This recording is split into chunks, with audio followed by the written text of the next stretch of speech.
Barakathaya Hawa, Barakathaya Hawa Shah, Barakathaya Hawa, Barakathaya Hawa Shah. All praises, glory, and honor goes to Yahweh, Bahashem, Yahweh Shah, Bahashem Rikakadash. Yahweh being the name of the Heavenly Father, Yahweh Shah being the name of His only begotten Son, who they ignorantly call Jesus Christ. Now we're going to get into the subject of does color matters and the signs or sign that Yahweh Shah left to indicate His coming and the end of the world. And that world, we're not talking about just the world in general. It was the end of the rulership of those Romans who killed Him.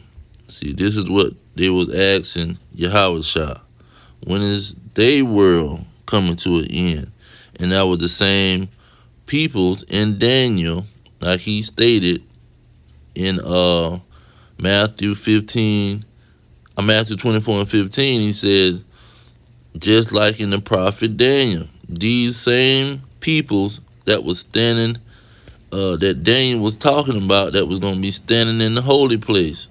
This same nation that was going to be in Jerusalem, being the slave master to the Israelites. He said, this will be the sign. They will be the ones in the holy place. See, that was a part of that sign in Matthew 24. But he started it off with saying, these people that's going to be in the holy place, these Romans, they going to try to say they the freaking, they me.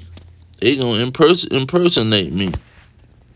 So he told it all in Matthew 24, but it also went into Revelation. Because let's go into the Jehovah wickedness. Because see, they on the top level of wickedness and Freemasonry.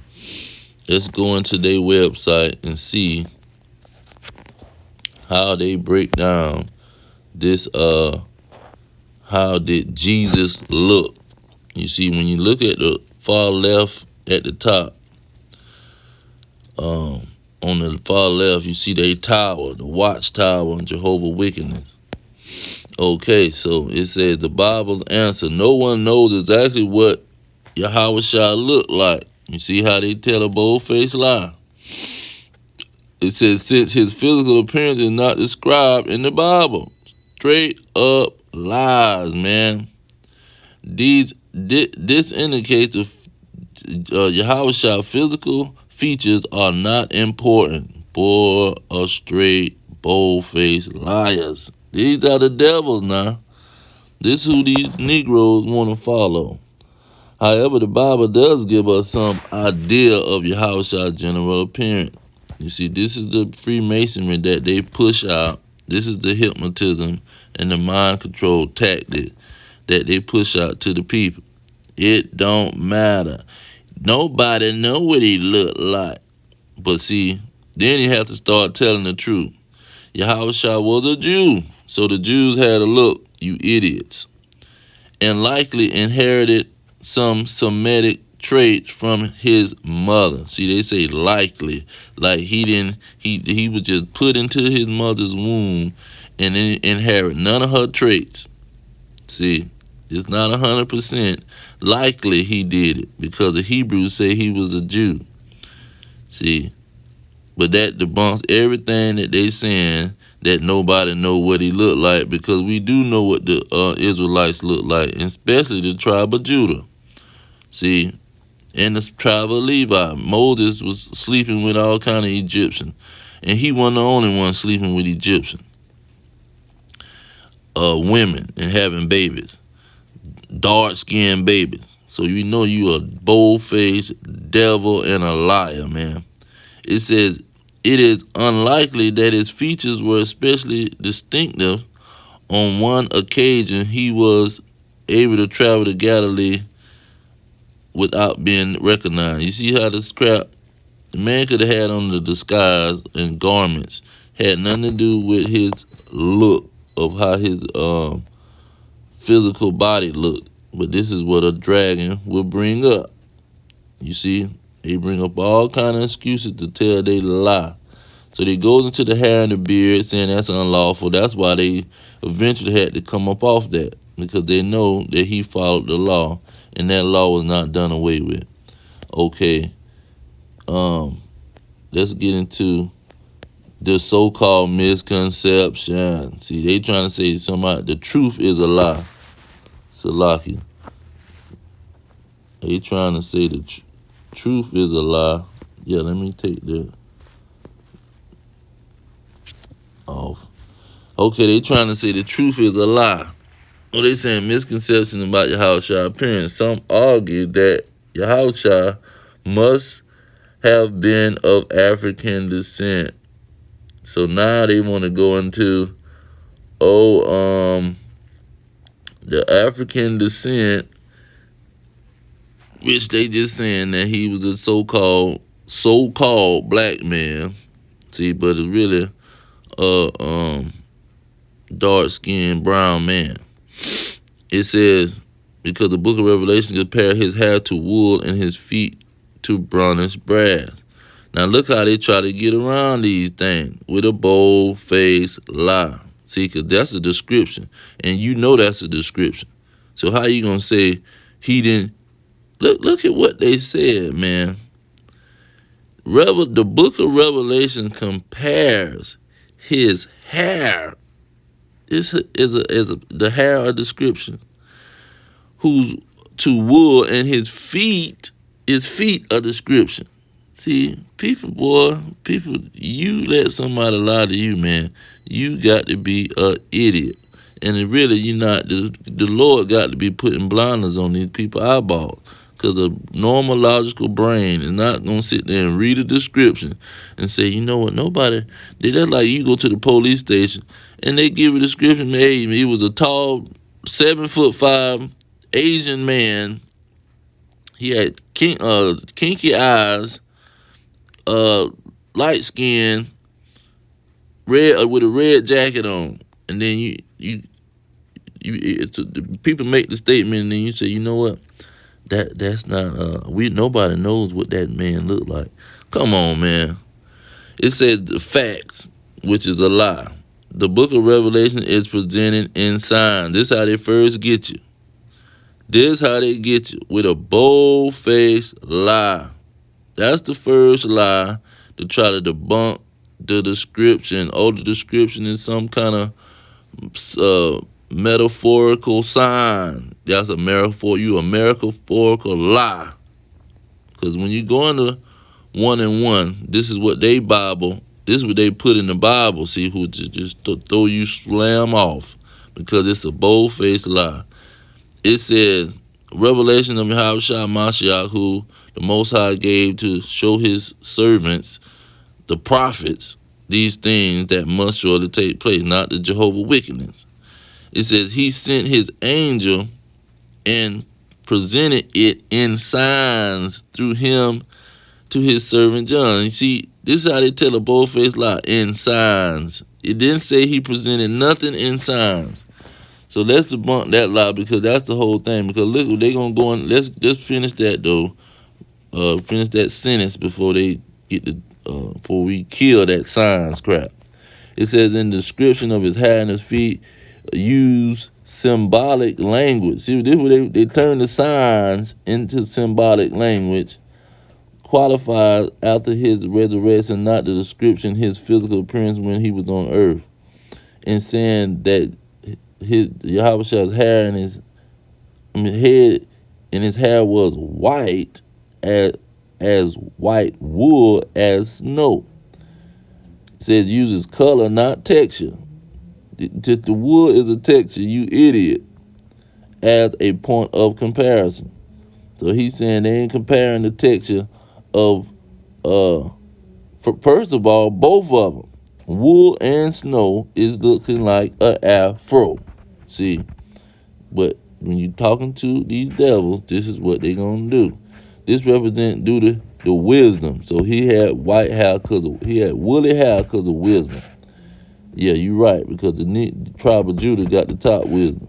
It says this verse is not comparing the texture of Yahushua's hair to that of wool any more than it's comparing the texture of his hair to that of snow. The snow and the wool look just alike. You idiot, man. He is comparing the texture of snow. You see how they line? They use both of them for a specific reason. He used wool for a reason because it looked like an afro. He used snow for a reason because it looked like an afro. He's describing the texture by both of those. So you see how they telling a lie, but they gonna tell you it's not.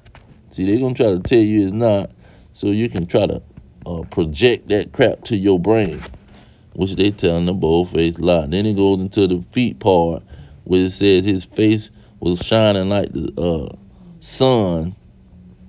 You see, trying to give some kind of description. And so, but when you go into that copper or that bronze, now see, they go into burnished brass. Let's go back here at the top. It says the burnished brass, and they bring it out in the New Jerusalem Bible. So, what y'all Bible say? Fine copper. Well, how you go from brass to copper? Because you want to change the operation. Because you a bold-faced liar, man. So let's go into the signs, because we know they telling lies on a high level. And let's kill this high level of lies. We're going to go into the Greek and see what did it say. He presented in signs to his servants. No, he did not present nothing in no sign. And we on the Google. So let's go ahead and take the Bible off of here and go to the blue letter.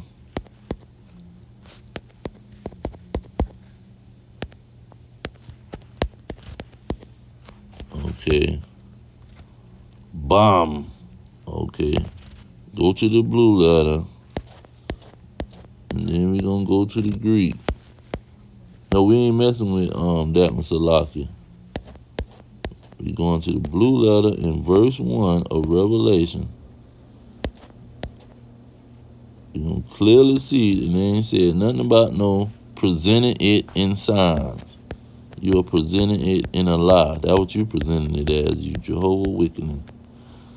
To show unto his servants things, Salakia,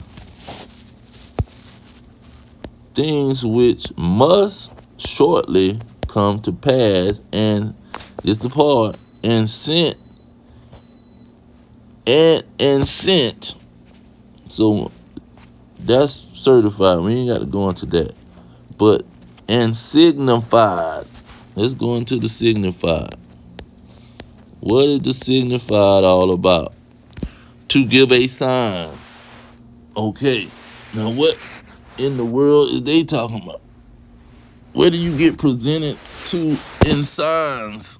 He said to give a sign. To give a sign. Okay, we're going to make it plain for little children.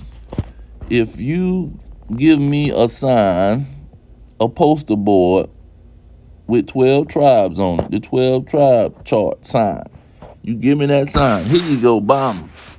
Put it into my hand. Then I give, then another person, they give somebody 5 signs. 5 different charts with different names on the charts, or different names of the 12 tribes with 5 different signs. 2 different situations, man. To give a sign, that's one thing. Signs is another thing. So he gave this revelation as a sign, not as no signifying a bunch of signs. No, it was one sign. And let's go to the scripture to back it up. Matthew 24:3. See, Yahushua, this ain't the first time Yahushua gave a sign. And let's blow this up some and go ahead and get the whole thing in there. It says, and as he sat upon the Mount of Olives, the disciples came unto him privately, saying, tell us, when shall these things be? And what shall be, and what shall be the sign of your coming and the end of the world? What shall be the sign? This is what he gave John. He didn't give John no signifying signs and signals and symbols and symbolic language. He didn't give John or Matthew symbolic language. This is what the Jehovah wickedness saying.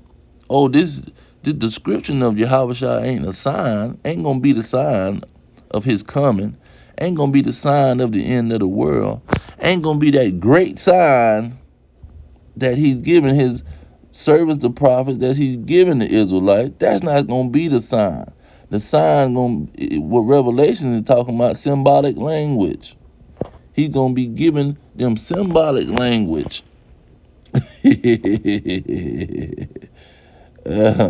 To represent his coming. No, symbolic language ain't representing no coming.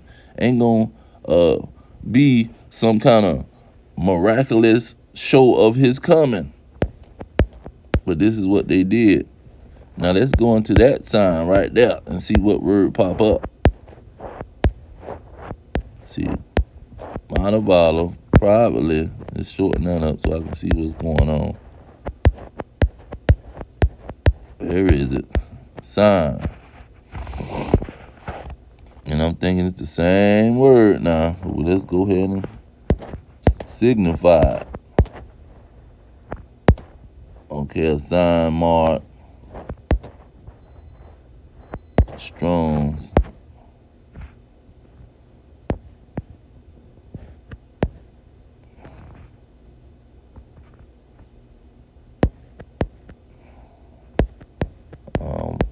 I want to go.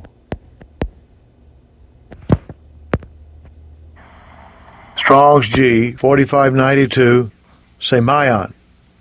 Semayon. Semayon. I just want to hear that so it can stick into my brain. So when I go to this next verse and see if those words match it, they ain't got to match because this common sense. But let's just see just in case they match. That'll be a greater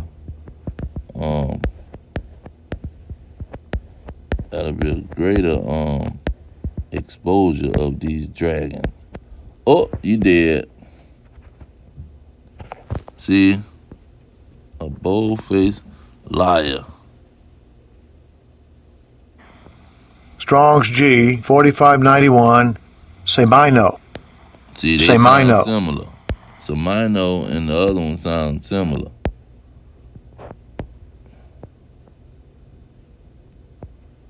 And I bet you go into the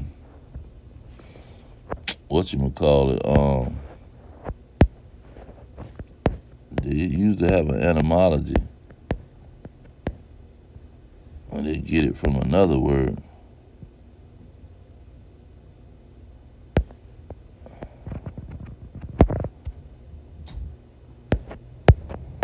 Well, how many times it show up?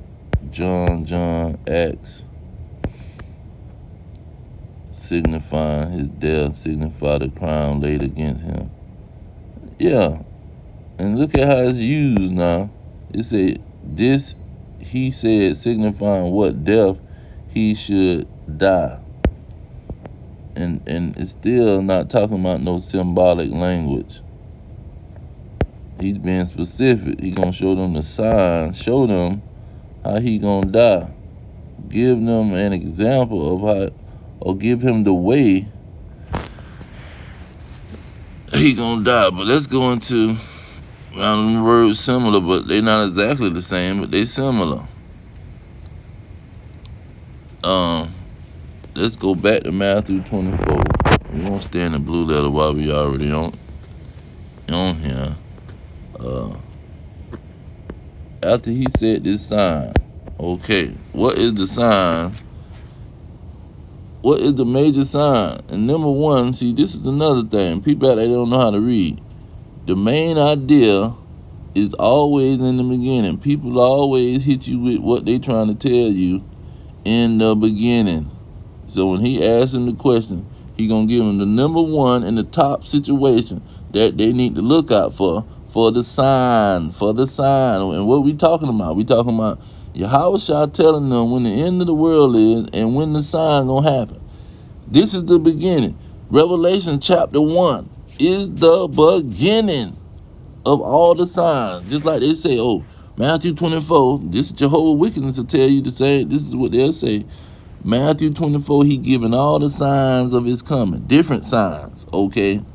All together. Same thing with Revelation. The whole book of Revelation got different signs, but it's representing one sign.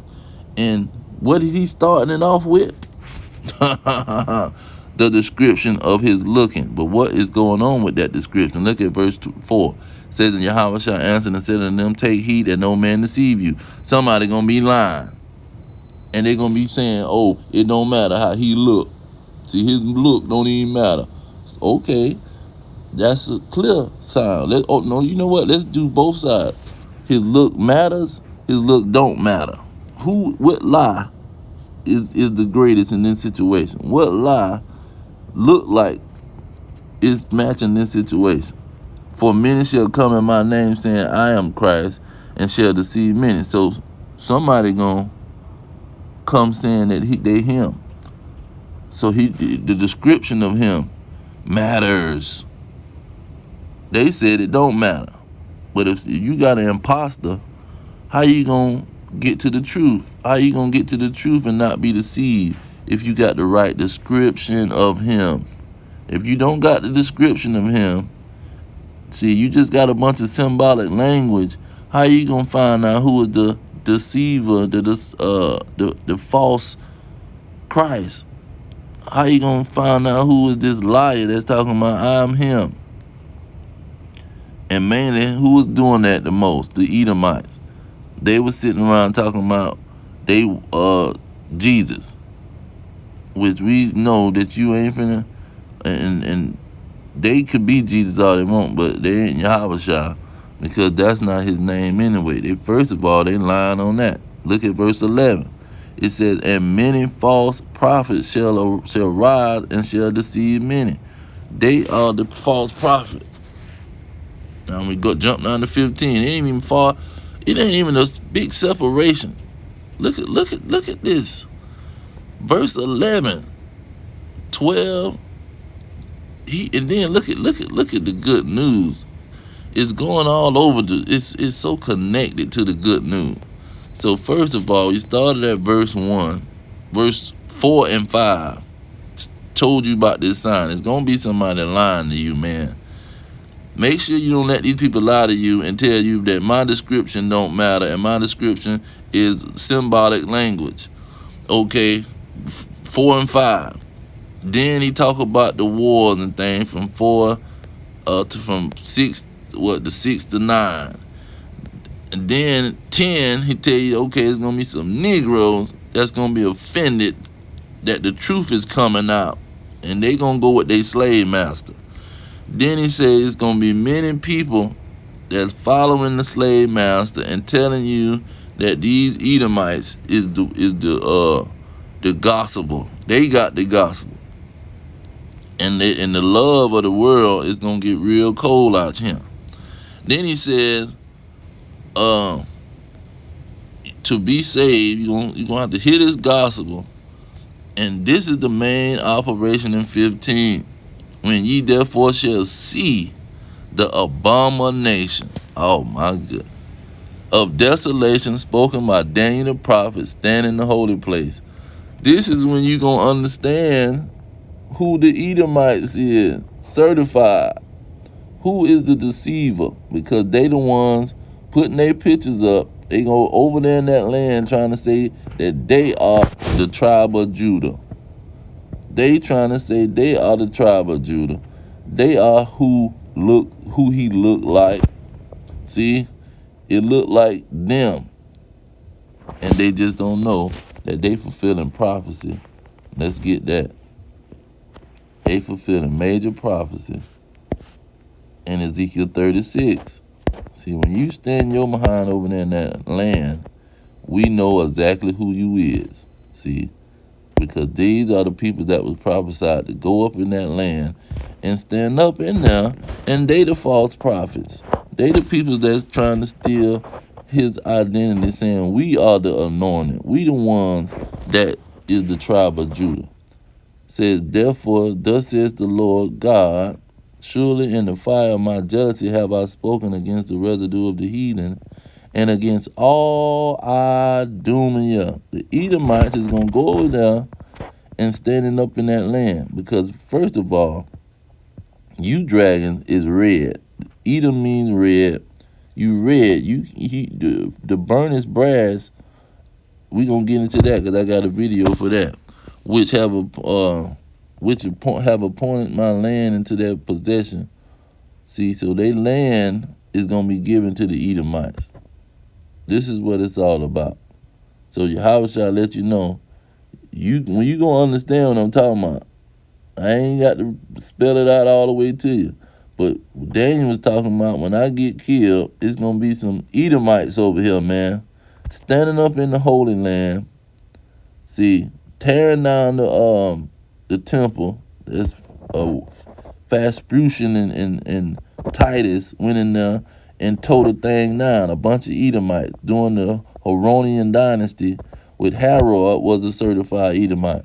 See, these so-called white peoples who don't try to hide their identity due to Jeremiah 49:10 say the Edomites would try to hide their identity, start calling themselves white peoples in 1681, and now they in the Holy Land talking about they the Israelites and Israel and what he said, what did Jehovah wickedness say? That it probably looked like them. He probably looked like them. Now let me get my video.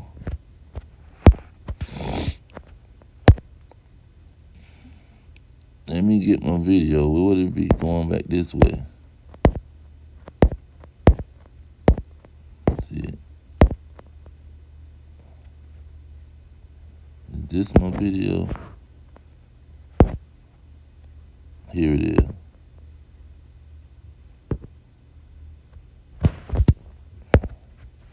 Once the two halves of the sand mold are securely joined, the bronze is poured in, just as described at the beginning.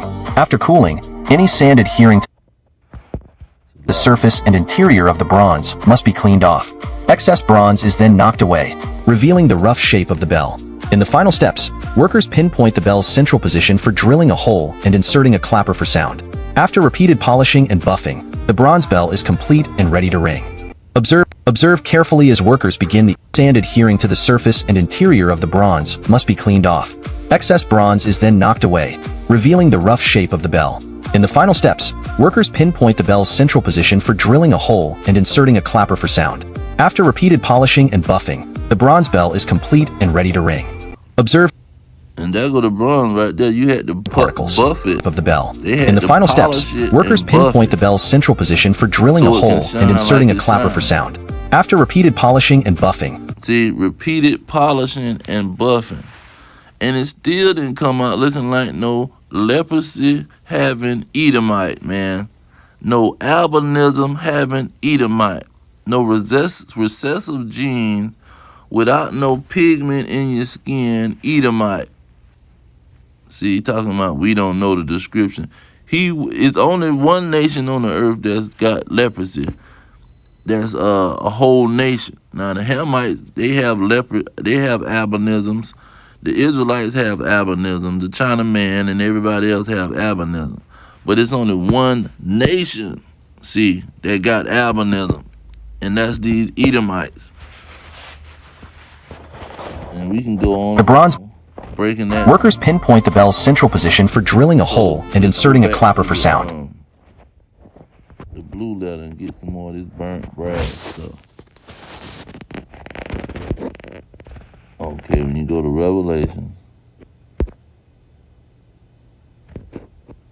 chapter 1, let's get 15. Now Jehovah Wickedness, they put copper. Let's see what the blue letters say. If they burn in a furnace. Now, why did they put furnace in there? We ain't dealing with the brass. We dealing with the burn. See, what made them put burn? If they burn, what made them put the P roll, whatever power roll? Let's see how that sounds. Strong's G 4448. Porao. Porajo. Porao. What made them put the porajo in there? And said in the King James, it said to burn with fire, to make glow, melt by fire and purge the dross. See, but they said to burn, and Jehovah Wickedness got to refine. They don't got to burn. But see, even in the refining of that, what you call it, that brass, it's not no freaking Edomite. Because you can go to Daniel 2. It's what is it, 9 and 10.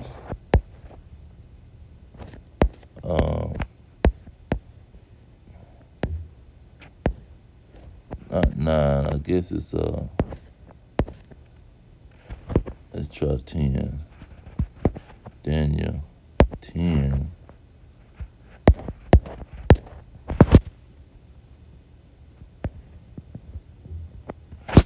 Daniel 6, 10 and 6. It says, and his arms and his feet like in color to polished brass. Now you see how they was polishing the brass. They was polishing the polishing, and they said some other thing with it. And that bell showed you how a polished brass looked. See, it was not no Edomite pink reddish operation. And let's go into that. See, it says like in color. His arm and his feet was like in color. It's not no freaking symbolic language that the Jehovah Wickedness trying to push. So when you go into, what is it, Leviticus 13, you get the skin color. See, skin color ain't in the Bible. You a lie, man. Look at verse 13. It says, then the priest shall consider, and behold, if leprosy have covered all his flesh. This is what Esau came out red. He came out with leprosy. It was covered on all his flesh. He shall pronounce him clean that has the plague. So they got a plague. They got albinism. It is all turned white. This is why they couldn't help but call them white peoples, because this is what is the closest thing from dark skin, dark brown skin. See, skin supposed to be dark and brown because it's a sun out here in the earth. That sun don't discriminate to nobody. It don't show favoritism. See, it's like fire. It's gonna do what it do. If you ain't got no what you call it, a fireman suit on, you ain't running up in that building, man. If you ain't got no suit that can resist fire, that's fire resistant, you finna get burnt. So this is what the Lord is done off the rip, let you know. Every human supposed to have pigment in their skin so they can withstand the fire of that darn sun. And if you don't got it, it's a plague. See, so when you see somebody that ain't got that stuff, you gonna straight up say, man, you look white. See, but they come out with leprosy because they are some freaking leprous, what you call it? They got a plague, man. And it's clean. That means it ain't something that's gonna go away. I mean, something that's gonna come and go away, where you got to heal it and wrap them up and do all this type of stuff. No, they clean. They white and they clean, meaning you don't have to deal with them. You can let them go out and do whatever they want because it ain't going to change. But then you got an unclean. It says, but when the raw flesh appears in him, he shall be unclean. So if it's somebody that got albinism and they white from head to toe, they got leprosy, man. And what's going on with that lamb? See, let me see if I can pull up that lamb right quick. Because that lamb in Leviticus supposed to have been without blemish. That lamb supposed to be without blemish. And Yahushua was perfect. It says, if he offer a lamb for his offering, then shall he offer it before the Lord. There it is. And if he bring a lamb for a sin offering. See, this is what Yahushua was offered for the sin of Israel. See, he wasn't offered for the sin of no world. The Israelites needed their sins because this is what the high priest in the temple was all about. So don't get to talking about he turned into the temple. I mean, he turned into the high priest for the whole world. No, he was a high priest for the Israelites because they the ones had sin. He shall bring it a female without blemish. Okay, so this lamb had to be without blemish. And a freaking Edomite got blemish. They got albinism. He was not an Edomite. And he was not anything close to an Edomite. So you dragons is telling a bold-faced lie. Talking about we don't know how he looked. We know he didn't have albinism. See, and the Chinaman is closer to you perverts than anybody else. See, because he sitting around mixing, and a lot of them Moabites is Edomites. See, that's why they so bright, because you go into the regular peoples in Moab, in China, in Japan, them folks got dark skin too. Same thing with the Arabs and the East Indian and all these people. The original peoples got dark skin. See, you go in one of these East Indian stores, and this dude, dark as I don't know what, look like Bernie Mac almost up in the darn place. Talking about these leprosy peoples is the original. Y'all done lost y'all mind trying to say that dark skin is a curse and all this stuff. Jehovah Wickedness said it too. The Mormons said it too, talking about the dark skin is a curse from Ham. Say you a cursed lie. Leprosy is, albinism and being white is a plague. And the priest of the Lord, see, the only God that exists, was telling his people how to look at the skin and what's going on once you see somebody with leprosy. It ain't nobody with what you call it, dark skin got no freaking plague. The plague is the leprosy and the so-called what you call it, where they don't have pigment in the skin. That's the leprosy. Let's get Acts right quick, because Acts shows you the color of all the prophets that was on the scene. And we're going to go into the blue letter too. Acts. It says prophets and teachers that was called what? Prophets and teachers equals black. You see that? Equals black. And let's go to the pronunciation. Let me see if I can go back. There we go. Go on back. Let's get the pronunciation. Strong's G 3526.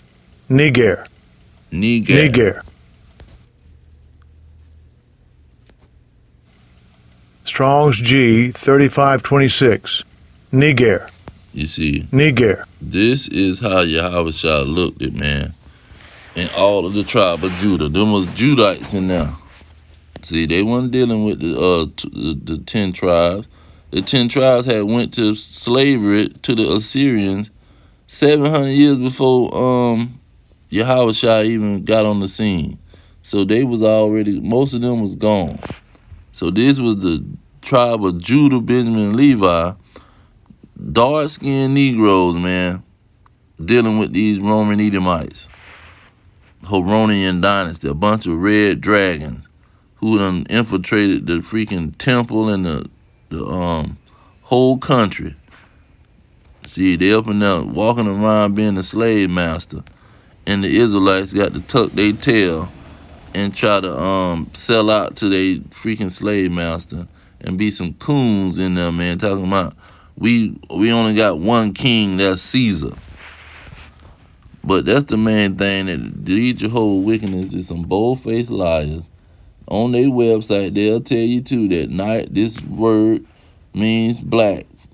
See, so it was prophet and teachers from the tribe of Judah that was black, but you trying to tell people you don't know who he looked like. And he was trying to say that this Semitic word, they're going to use the Semitic word, see, which that ain't even a word in the Bible. But they going to try to use that word, which these small hat peoples over there, these Edomites in the land, use it, the abomination of desolation. They be using that word. But I just want to bring that out because this is a sign that was going to be number one. See, the first thing Yahushua said, this, don't let nobody lie to you. It's going to be some folk lying talking about they me. And they the Israelites. They the anointed. Don't let them folk lie to you. You'll know it when you see them in that holy land. Standing up in the holy place, you'll know it. And that's what Daniel 9 was all about. They was going to run up in there. The prince of this world. Let's get that real quick. I'm going to end it with that Daniel. See, because some people might hear what he's saying in Matthew and not know what he's talking about. But he broke that thing down, boy. Yahushua knew how to use them scriptures on their behind. Where is it? 24, 27. He said, and he shall confirm the covenant with many for 1 week. And in the midst of the week, he shall cause the sacrifice of obeisance to cease for the overspreading, meaning the army ain't going to run up in there with Edomites all over the place. The overspreading of abomination, he shall make it desolate. Their army ain't going to run up in there, man.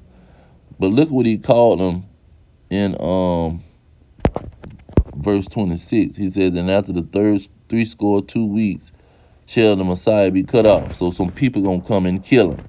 But now for himself, not for himself, but for the people, for the nation. See, he says, and the people of the prince, see, the people of the government of the Romans, the people of the Horonian dynasty, and these Edomites, man, Edomite Romans, the so-called white men, they the one gonna be up in there that shall destroy the city and the sanctuary. See, and the end thereof shall be with a flood, and the end of the war, desolation and destruction. So they gonna come in, the abomination of desolation, the abomination of these Edomites gonna run up in there. The people of the prince gonna run up through the city, and the people of the prince was the Edomites. They was the ones that was ruling, and a Negro, what do you call them? Niger. See, the prophets and teachers and the peoples of the prophets and teachers was Nigers, and these Nigers said that they want the king, the Caesar, to be the king. They ain't want Yahushua to be the king. They ain't want Muhammad, Malcolm X, Martin Luther the King, the other leader that we had, Marcus Garvey. See, they ain't want them to be the king. They wanted Caesar to be the king, the so-called white man. And this is what was going on with Jerusalem and with those signs that Yahushua was bringing, man. So I just want to bring that one out because this is the great sign that he was talking about, and the Israelites was going to see that sign in the end time. They weren't going to see it in the beginning. That's Habakkuk chapter 2. In the end it shall speak. In the end, the vision of Yahushua telling the Israelites about his true image is going to pop out and debunk everything they got going on. That's what was going to happen. His true image, the true image of who he is. That's what First Corinthians, that the stronghold that they had. Salaki. What is Corinthians? The stronghold that was going to be put on the people. He was going to knock that stronghold down. And he was going to knock it down with the prophets. Let's go ahead and get it real quick. It says, the weapons of our warfare is not carnal, but mighty through the Most High to pulling down of strongholds. Strongholds of what? These lies of Edomite Jesus. Say, casting down imagination or images. Casting down images and every high thing that exalt itself against the knowledge of the Most High, by bringing into captivity every thought to the obedience of Mashiach. Now, first of all, why the Jehovah Wickedness talking about nobody know what he look like, but you got white Jesus all over all your publications? You got white Jesus everywhere on your publication, man. So you trying to say nobody know what he look like, and it's not important. But it's important for you to put that white Jesus up. You a bunch of liars, man. And the Yahweh destroying your behind by just bringing out his true identity, his true image. But I'm going to leave it there. All praises to Yahweh, Bahashem, Yahweh Shai, Bahashem, Kakadash. Double honors to the elders pushing the truth. Peace to the elect worldwide. Our kingdom is at hand. Shalom.